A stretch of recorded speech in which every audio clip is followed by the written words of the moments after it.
Hey everybody, and welcome to another edition of Aquaponics World. So today we're going to be doing some summer squash seeds and the Jiffy Seeds Starting Greenhouse Kit. So you can pick these up at Home Depot, and they're really great. I mean, I've germinated seeds a few different ways. Somebody told me not to take the wrapper off. And let's just look at the instructions, because it's just common sense to me that you would take the wrapper off. But place pellet in water, tight tray, add 1.5 inches of warm water, drain excess water when pellets are 1 to 1.5 inches tall, pull back netting, and fluff peat. So it doesn't really explain what pullback netting is. Well, I guess it says pull back. It doesn't say remove netting. So I guess they're right. So we won't remove the netting this time. I mean, it works just fine if you remove the netting, but it does kind of make it a little bit easier if you keep it on there. So add 2 to 3 seeds per pellet, lightly cover with peat, add dome, place in a warm location out of direct sunlight. Germination allows plants to germinate, removing the dome after leaves appear. Place in a sunny location, keep moist, don't overwater.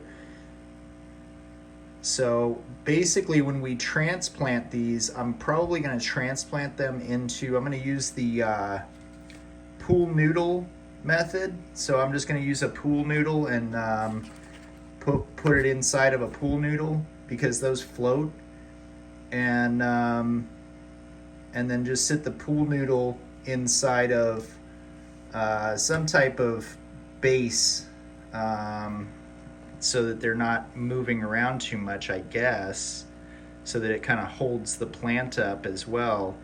So I don't know, I'll figure it out, but we're going to be doing the aquaponics method. So we're going to be taking the water from the fish tank and putting it into a 5-gallon tote, and then floating it inside there so that the plant doesn't end up in the water, but the roots are in the water.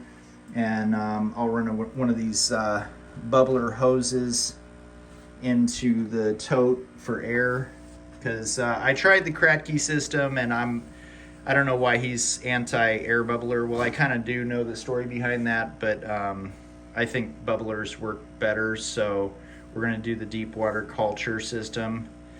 But yeah, I'll probably add some extra chelated iron and some grow lights on it, and we'll see if we can't grow some squash. So to begin with, like I said, I'm just gonna go ahead and add some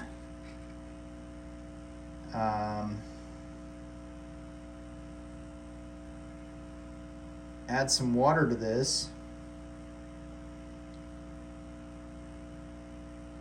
Add 1.5 inches of warm water to this, and then drain the excess water, and I'll be right back. Okay, so I added the water to these things, and they all started floating. I don't know if they're supposed to stay in their little stations here, but whatever. I guess we'll just let them float.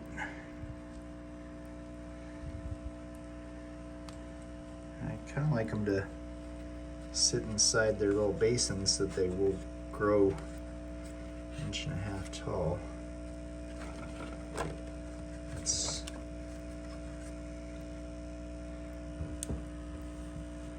That was kind of the plan. They really just moved around a lot over here, and they're not completely submerged in water anymore. And it's not really 1.5 inches. The container's not really 1.5 inches tall. It says to add 1.5 inches of water, and once they grow, to pour the excess water out, but the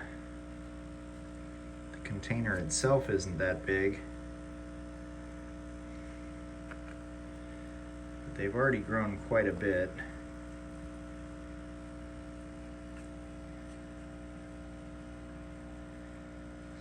Some of them aren't growing at all. But like these two are full size. Those are 1.5 inches. This one is. This one is not. It's getting there though.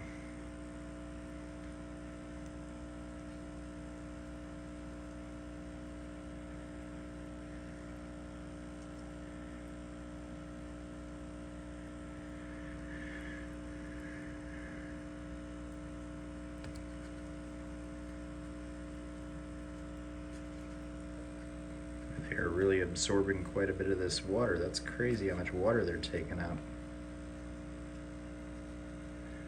But yeah, I've germinated seeds before in a paper towel. So usually I just put the seeds in a paper towel, stick them in a cupboard somewhere, like above the refrigerator, so that they're warm and in a dark place. And I usually take them out every day and moisten the paper towel. But see, this method right here, you don't really need to worry about them drying out right away. I don't know if you have to re-wet these things. It doesn't say that you have to re-wet them. It says, yeah, it doesn't say anything about re-wetting them. So it looks like they just absorb enough water to keep them going for the whole germination process, especially because it's got the lid on it so it doesn't evaporate that much. Look at this one. This one's huge.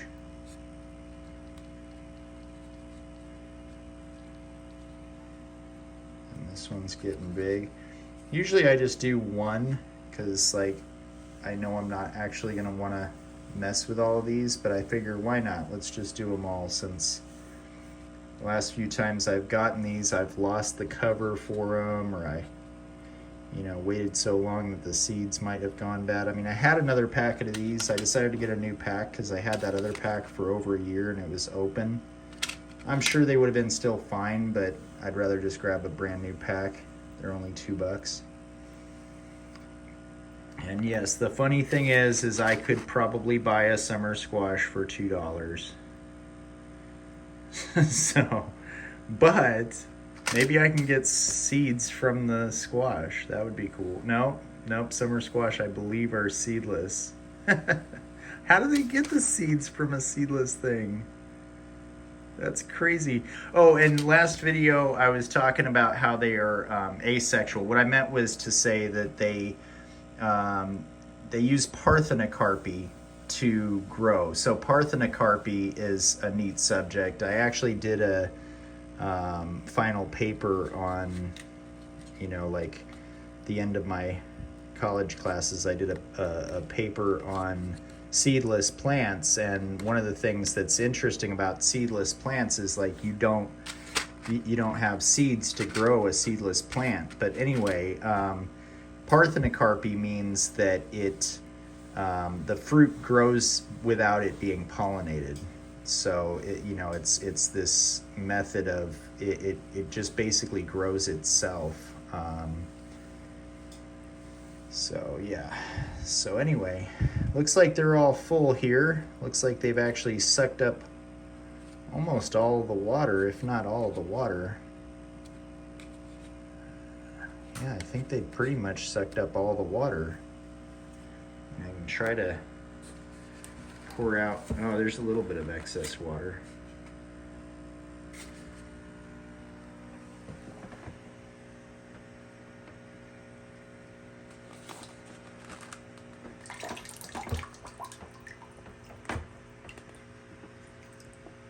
That's about it. A couple of drops of water. It absorbed that whole thing of water. All right, so now we're going to pull back the netting.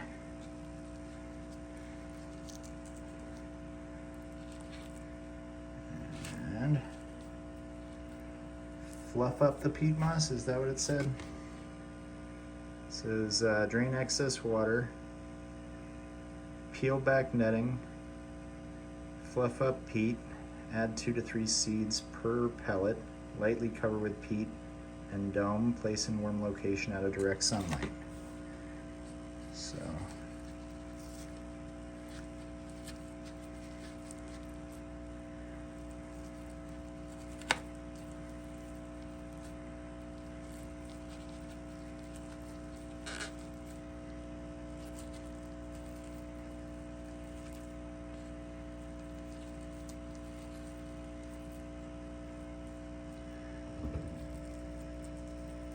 yeah, if you've ever wondered how seedless plants are grown, it's an interesting thing to check out. You know, there's a lot of seedless plants out there.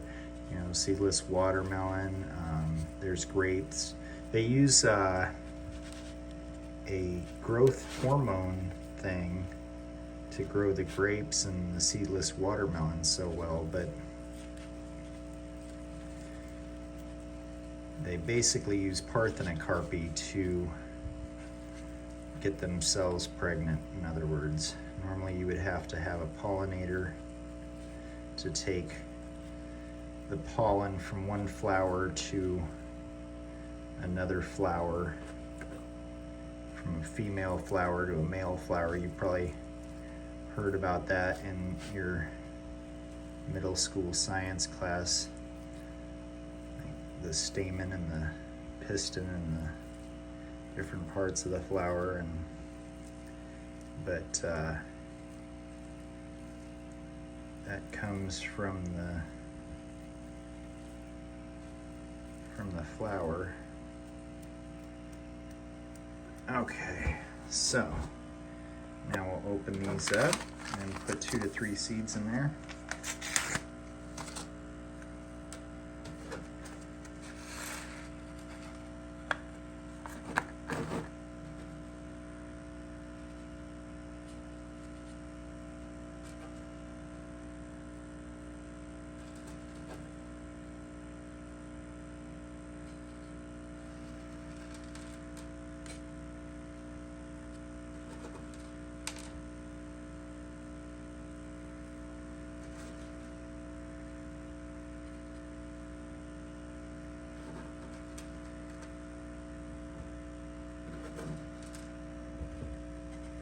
And the point of this experiment is not, can I save money on buying food from the store?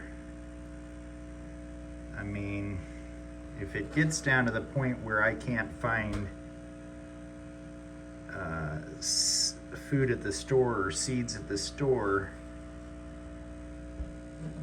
you know, if I can't find seeds for sale, then we're going to have an issue with learning how to get seeds. And I'm sure it can't be that difficult to get usable seeds. Okay, and so now we're just going to lightly cover with the peat.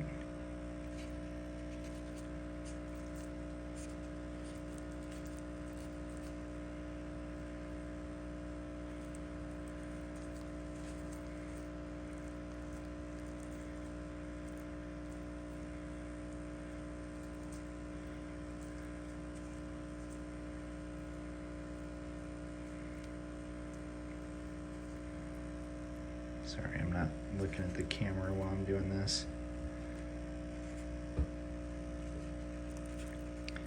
It's hard to look through the camera. Oh, I forgot to get a tripod. I meant to get a tripod today.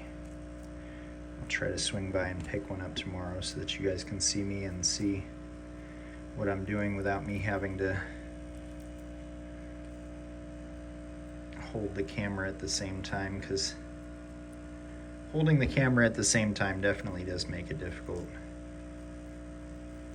I heard somebody complaining about doing their YouTube videos with their tripod and that it was getting in the way, and I was thinking, well, I wish I had a tripod. I definitely wouldn't be complaining about having a tripod. It sure would make it a lot easier to do my videos. But I'm so happy that I fixed the leak on this. Oh. You know what? That is wet. I mean, it's not a lot of water, but that's water. I'm gonna check that out. I mean, it's obviously not a big leak because my fish tank's still full, but there's water on my ground, and I did have a leak yesterday, so I'm gonna have to take a look at where that water's coming from. I mean, I had a pretty bad leak, so I was just gonna say it was so lucky that I was able to fix that leak with a couple of O-rings instead of having to waste $385 on a new pump. But if it's leaking, it's leaking. I need to either fix it or get a new one.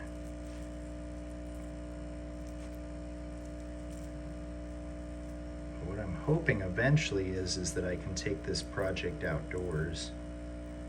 You know, like I said, I did try to do that. At one point I tried to grow outdoors, but it just didn't work out. This is a little more in depth than I had hoped for. I expected this to be a short, like 1 minute reel on this. I'm just going to show how easy it is to use these pellets to germinate seeds, because I have done this before and they actually germinate seeds really well. It's really neat. And I'm assuming these seeds should probably be a little lower in the soil based on how big they are. Usually you determine how deep to put the seed based on how big the seed is, but just so long as they're covered, that's all I care about, whatever. Not like I can put them much deeper than that. All right, and then these covers, I expected them to snap into place a little bit better, but they don't. This is just kind of set it on the top type of deal.